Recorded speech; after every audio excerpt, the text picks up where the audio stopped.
যে ঠিকমতো যদি ইমাম মুয়াজ্জিনের বেতন না দেও তাহলে তোর নামাজই হবে না।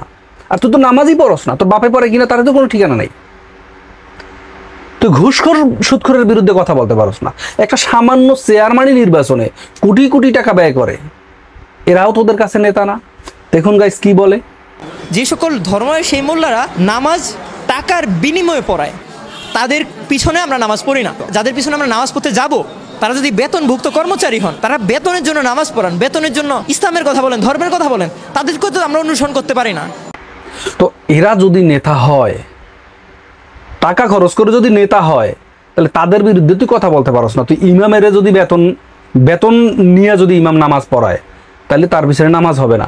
ইমাম কি চুরি করবে? ইমামের কি সংসার নাই, তার পেট নাই? কিন্তু আমি ফতুয়া দিতে পারি, আমি ফতুয়া দেওয়ার কেউ না, কিন্তু আমি বলছি, চ্যালেঞ্জ করলাম, তুই কুলাঙ্গারের বাচ্চা, তুই আয় আমার সামনে। যদি ইমাম মুয়াজ্জিনের বেতন ঠিক মতো না দেও, তাহলে তোর নামাজ হবে না। তারা কি চুরি করবে? দিনের বেলা নামাজ পড়াবে, রাতের বেলা চুরি করবে? তুই আয় আমার সামনে। এইগুলো নিয়ে কথা বলস না। চেয়ারম্যান মেম্বারি নির্বাচনের সময় কোটি কোটি টাকা খরচা করে, তারা কি করবে? জনগণের সেবা করবে। সেবা করার জন্য নিজেদের পকেট থেকে লোন করে হোক, জমি বিক্রি করে হোক, নিজের অর্থ থেকে হোক, কোটি কোটি টাকা ব্যয় করে। ওখানে কি মধু আছে?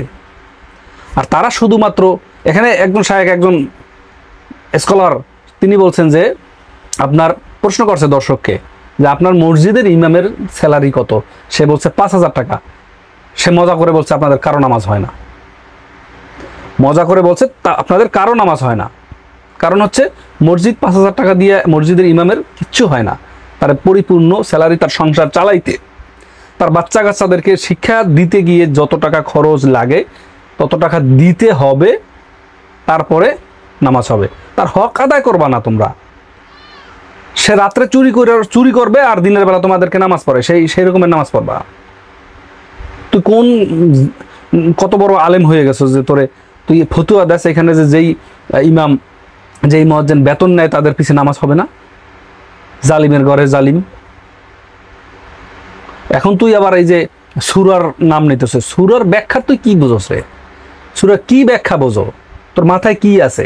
তুই কথা বল। তুই বড় বড় যে পার্লামেন্টে বহু মানুষ আছে, কোটি কোটি টাকা দেশ থেকে মারি দিতেছে, তাদের বিরুদ্ধে কথা। তোরে তো এরকম কল্লা ধৈরে 4-5টা ঘুরে দিয়ে তারপর আসার দেবে তোরে। যা তো তাদের কাছে যা। তুই চেয়ারম্যানের বিরুদ্ধে কথা বলছে। আপনি এই যে কোটি কোটি টাকা খরচ করে নির্বাচিত হইতে চান জনগণের সেবা করার জন্য, আপনার লাভ কোথায়? তার মানে 1 কোটি টাকা খরচ করলে ওরকম 10 কোটি টাকা সে উঠাবে, খাবে, মারবে। তাদের বিরুদ্ধে কথা বল, তাদের সামনে যাই বল আপনার লাভটা কোথায়, আপনি যে এত টাকা খরচ করেন। তুই ইমামের বেতন নিয়ে কথা বলতে আসছো। ইমাম যদি বেতন নেয় তাইলে সেই ইমামের পিছনে নামাজ হবে না। তুই নামাজের কি বোঝোস আর ইমামের কি বোঝোস?